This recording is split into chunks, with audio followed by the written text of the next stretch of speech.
Hello, lovely sewing friends. How are you? Now, two things. Ignore the background. It is a mess. It is a couple weeks before Halloween. So my Halloween costume is coming along very, very nicely. But we're just going to ignore the background for a little while today. Second point of news. You recognize this little number? Recognize this little number? She's all done. Look, I absolutely love this top. Absolutely love it. I've done a little box pleat at the back. I don't know whether you can see that on camera. Yes, you can. But I love this top. I finished it last night. Okay, so because I cut the pieces, and I'll show you how big the pieces are for this top, right? Like, it's fairly big, but considering I had to cut that out of like a very tight fitting dress, I'm very pleased with myself. One drawback was I didn't have enough to do the hem on it, and this is a 4 centimeter wide hem because it was a two fold, like 2 centimeter fold, 2 centimeter fold again. So instead, I went and got some bias binding, and I just sewed that on as a facing for my hem, and I'm so happy with it. I finished it last night. I was watching Grand Designs and I was just finishing off doing some hand stitching, because the same with up here for the neckline facing, I really didn't want to have a line of top stitching all across here. So same again, I just did some hand stitching with that and finished it last night. And so this is the first time I've worn it, and I love it. I love it so much, considering that dress stayed in my wardrobe for so long and I never wore it because it was just like, it was impractical for the way I lived my life. Generally being like, it was too tight, it was too short, I didn't like the sleeves on it, and now I cut it up. I made it into the most beautiful top, and I absolutely love it. I absolutely love this top. I love how I did that. 2 weeks ago, this was a dress that I have not worn for 5 years, and now it's a top I will wear every single week until it falls apart, because I've got that other top that I've worn nearly every summer for 2 or 3 years, and it is starting to not look its best. So I'm so glad now that I have this one, and it's so lovely. And this is going to be a surprise because, again, this is another thing. It's a gorgeous cottagecore dress, right? A square. See, if you're here for the beginner questions answered and whatnot, you might need to skip ahead a bit. But this is a gorgeous dress with like lots of frills and everything, like, woo. But I think I've only ever worn it like 4 or 5 times. I just don't have the desire to wear it. So I'm going to cut this up and make it into something else.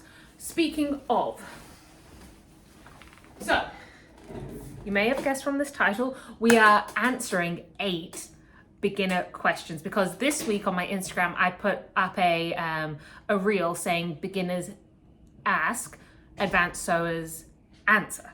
So in this video we're going to go over a couple of the questions that beginner sewers asked, and I'm going to kind of give my my viewpoint on them, because oh my god, there were a few in there that like a beginner asked and then somebody else answered, and it was like not the right answer, and I'll get to that in a second. But I was like, oh gosh, it was like something critical as well. It was about grain lines, so I was like, no, I need to set the record straight on this one. And I think that's one of the main ones that I answered. It was about grain lines, so we'll get to that. But I have them all written down so we can go through them. So the really important thing about learning to sew is to get good people around you, like a sewing group or somebody that's going to teach you, or an online community, and that's what kind of this kind of thing is. Just so that like you don't stumble across avoidable things. Like for example, the grain lines. Like if you just ask someone in the sewing community, they'll give you a good answer, ideally. So we're gonna go through these 8 questions and see what you guys think, and hopefully you learn something. That's the ideal point, is that we're learning something. So first question is, do you really need to arrange your pattern pieces according to the grain line? Yes. Next question. No. So yes, and the reason for this is, okay, so in clothing like this top, the grain on a piece of fabric, there's a warp, which is up and down. So let's imagine that this book is a piece of fabric off the roll. Let's imagine this is the bolt of fabric and this is the pattern of the fabric. So this is the edge that the previous length was cut from. This up here and down here are called the selvage, right? So warp is the up and down grain. Weft is the across grain, right? So the reason that you need to cut your garments or sewing projects on grain is because the fabric fibers will be strongest in those directions, right? So on grain usually refers to, let's say, the pattern facing that way. So let's say it was a top, right? The neckline would be there, the sleeves, the bodice, another sleeve, and then to the neckline, right? So that is to ensure that the grains are all nice on 90-degree angles, essentially. The only variation you would need to do with that is something called on the bias, where you go at a 45-degree angle. Now that is very important because cutting on the bias requires different techniques, essentially. So like it would normally be like a more figure hugging type of garment, so like a camisole or a bias cut slip dress or bias binding. It's designed to work and warp with the fabric, the fibers in the fabric, essentially. So if you go off grain with your pattern pieces, first of all, the things that will stump you up is if you've got a patterned type of fabric, if you've got one piece, let's say the front, going up, down, and then the back piece, you're going down, up, it can look a bit odd. Also with anything that has like a texture or a nap, like a calico, you really want to keep that all going the same way. The only issue with grain lines is, there's a couple. So the first one is it takes up more fabric because you're not kind of jigsawing pieces all together. But in the grand scheme of things, it's not worth jigsawing something together if it's not going to turn out how you want it to turn out. So just buy the extra 0.2 meter to get everything lying correctly. Also, what else? Smaller projects like my little whales, you don't really have to worry about the grain line that much because it's such a small piece. But for a garment, I would say the smaller the piece, the less you have to worry about the grain lines. The bigger the piece, the more you have to be worried about the grain lines because it's going to have a knock-on effect, essentially. And then the other thing I was going to tell you guys about is if you've got a piece of fabric and you don't have the salvages to kind of register where the warp and the weft are, you can, depending on the type of fabric, you can either see the grains or you can make a small snip into it and rip it.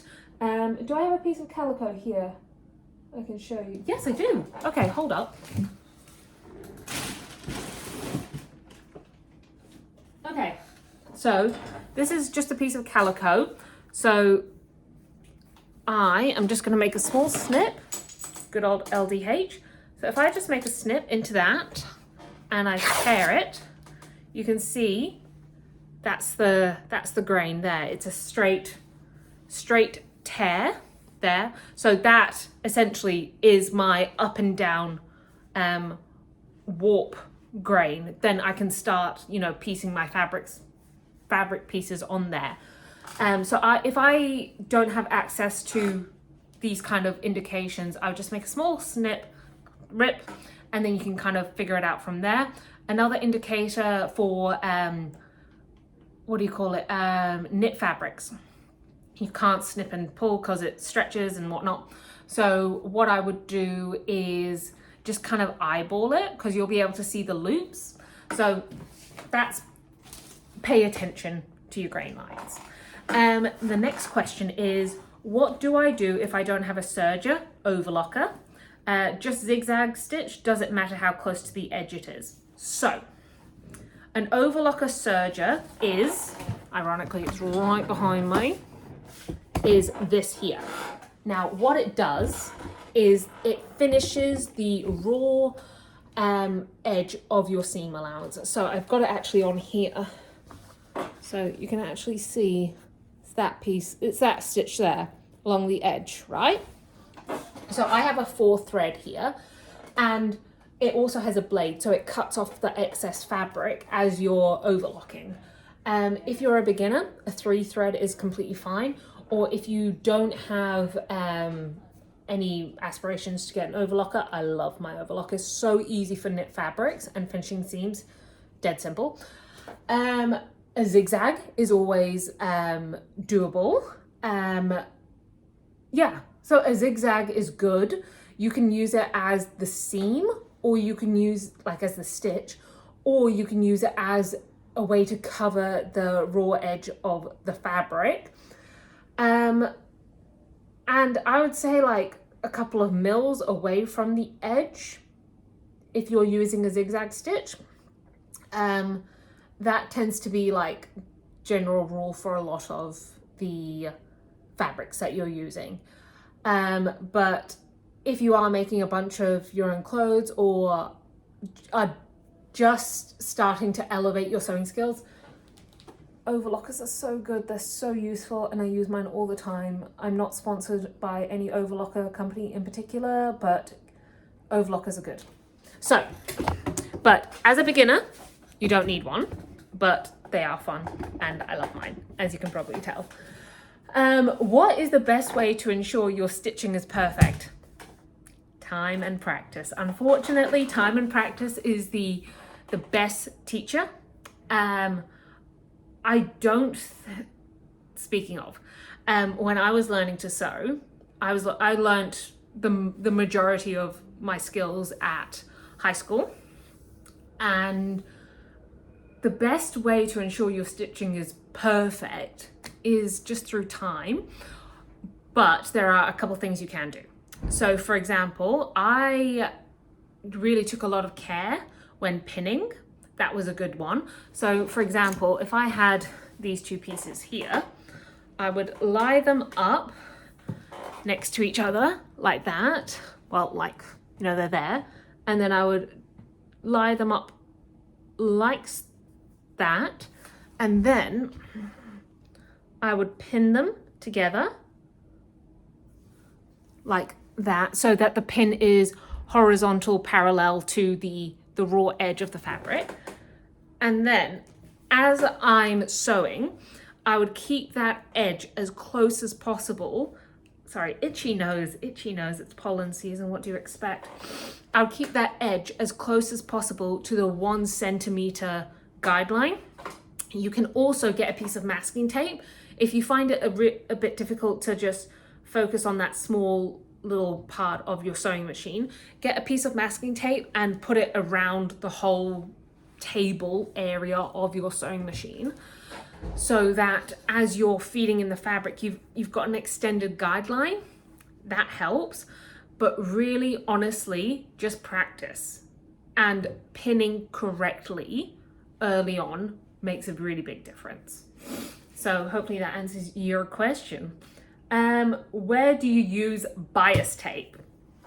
Okay, so bias tape, like I said before, braid lines, it's cut on the bias. That's first of all. I tend to use bias tape as a way to finish, like, not really the raw seams, but I like to use it as a facing, as you have already seen.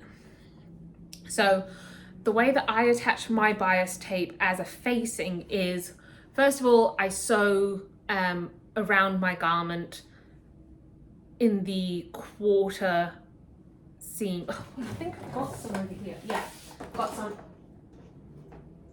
It's going to be a lot easier to explain if I got a piece here. So this is bias tape, and you may be able to see the diagonal grain line on that, right? Then if you flip it over here, you see how it's folded in.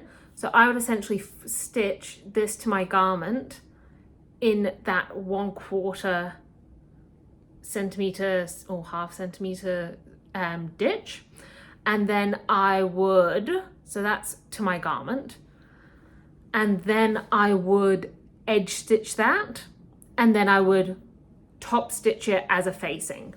So I tend to use it as a facing. There are multiple other ways you can use it, which is covering the raw seams to prevent your fabric from fraying. It is a very time heavy technique. It is a bit more advanced, but it does add a really lovely touch to your garments. I would say bias binding is a bit more advanced, beginner, intermediate technique. You can make your own bias binding. It's one of those things that once you know how to do, you can choose to use it, but there are other ways to get the desired effect of bias tape without having to use bias tape. For example, an overlocker. For example, a facing. So it is good to have on hand. However, it's not essential. So there you go. How do you find the time? So I find the time to sew because I make it a priority for me. I have 3 jobs, essentially. I work on Ford, which is YouTube videos, all these lovely things. I also work on social media for businesses and whatnot, and I work as a waitress. So I am very time poor. However, I enjoy sewing, so I make time for sewing. I also like to batch a lot of my projects. So for example, I'll take you through how I kind of made this dress top. I did all the unpicking on the tram on the way to my sister's housewarming. And then I made up the pattern in like 15-20 minutes. Keeping in mind I've been sewing for 20 years and I do have a degree in fashion design and pattern making. So that's one thing. And so I did that in like 15-20 minutes. And then every couple of nights and also like I have an amazing setup here. This is my living room essentially, and I have made it into my studio space. So having everything already set up, or like if I've got an extra 20 minutes before I'm due to start work or, walking to work, I'll be like, okay, I know I can sew on that bias binding for the facing. I put my time into my sewing projects in little chunks. I rarely sit down all at once and do everything all at once. When I cut out all of this top, I did the back pleat one afternoon. And then the next night I did the shoulder seams and the underarm seams and overlocked it. And then the next night I cut out the little cuffs on it. So I would say I didn't work on this project for more than half an hour at a time, but because everything was set up, it made it a lot easier to do because I could, leave it out if I hadn't finished sewing for the night, or, when I get home from work, waitressing, it can be 10:30, 11 o'clock. and I'm still a bit like buzzed up from work. And so just to calm down a little bit, I'll do the sewing for the facing. So I would say that altogether, this probably took me like 3 or 4 hours, but I would never have 3 or 4 hours to sit down and do it all at once. I can just do it in little steps, and that's how I find the time. I did, a couple of years ago when I was back in New Zealand, I did sewing courses for people to come in the evenings and learn to sew from like, I think it was like 5:30 till 7:30 or something, you know, something like that. And a lot of people loved that because it was their dedicated sewing time, and they made the time to sew, and that was the only time they could sew during their week. Because if you're committed to going to a class, you're going to go to the class and you're going to sew. Whereas in your day-to-day week, you won't have that 2-hour block to dedicate to your hobbies. So if you're struggling to find the time to sew, you can, if you have the space, set up a little sewing area and do it bit by bit, or you can enroll in a sewing class, or meet up with a friend once a fortnight or once a month at each other's houses with all your sewing stuff and do an evening of sewing. So that's another really good alternative, there we go, way to learn how to sew or do your sewing. So yeah, the next one, what is a seam allowance? So glad you asked. So a seam allowance is the distance between the stitch line and the raw edge of your fabric. Now, a lot of garments I've come across have a 1 centimeter seam allowance. That's ample. I remember when I learned how to sew, a lot of them were 1.5 centimeter seam allowance, but 1 centimeter is plenty. When you're doing different techniques, like a French seam, it'll have a 0.5 or a 0.7 centimeter seam allowance, and that is to account for folding it back on itself and sewing again. So yeah, seam allowance is very important to learn what it is and how to use it, because that's kind of like the basic fundamental of learning to sew. So a seam allowance is the distance between the stitch line and the raw edge of your fabric. What is the next question? Can I use pins on raincoat fabric? Yes and no. So you may have noticed when you're learning to sew and whatnot that you can either hold your fabric together with pins or clips. The reason for this is this type of fabric. So you do not want to pin raincoat fabric because you made a hole and then rain's going to get in. The same with leather. So there are some fabrics like a raincoat fabric or a leather. I'm just going to call it a fabric for now. I know it's not leather, it's the skin, but we're just going to bypass that.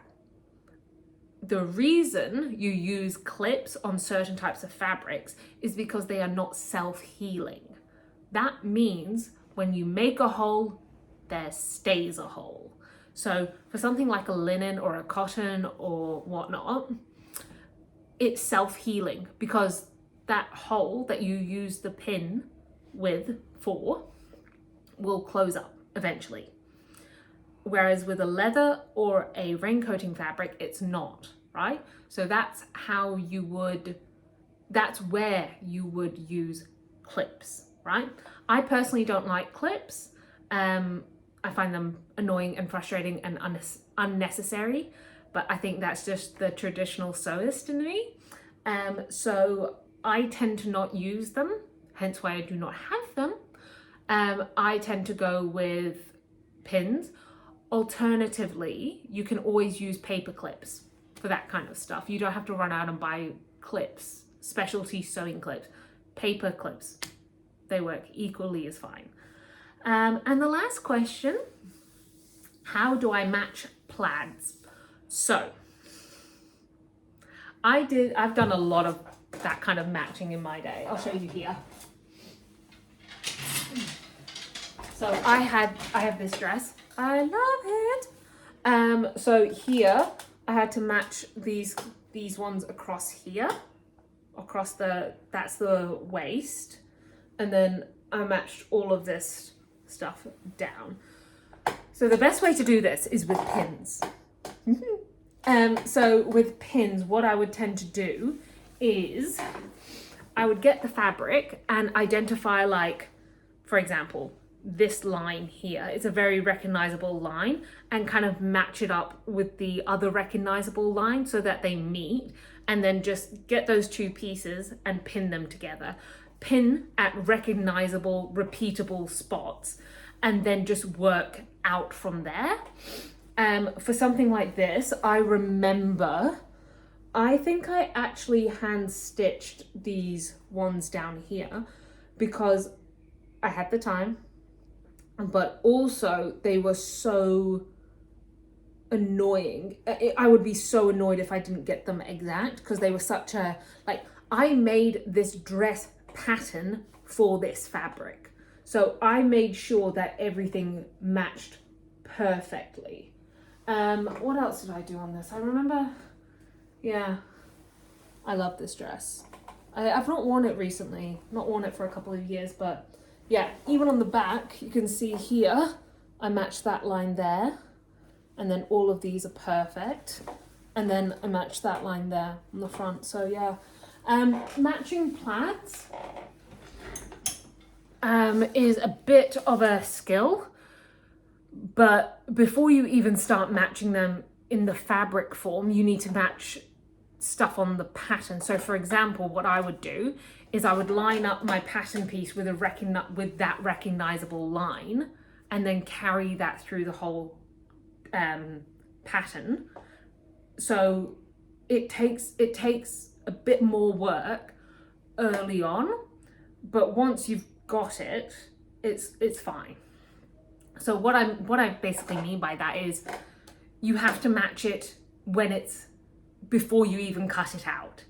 You can't, you know, have your pieces on your lay plan, cut everything out, and then hope that it all matches when you go to sew it up. No, you have to make sure it matches as you're placing it on your pattern pieces, because that's the only way it's gonna work out when it's all cut. So, nearly half an hour long video, but that essentially is 8 beginner questions answered. I did have a part 1 to this as well. I made it a couple months ago. And so yeah, like, these are really good beginner friendly questions answered. If you have any more that you want to know about, leave them down in the comments. And if you enjoyed this video, subscribe. If you don't like this video, then why are you still watching? But until next time, for sewing friends, I'll see you later. Bye bye.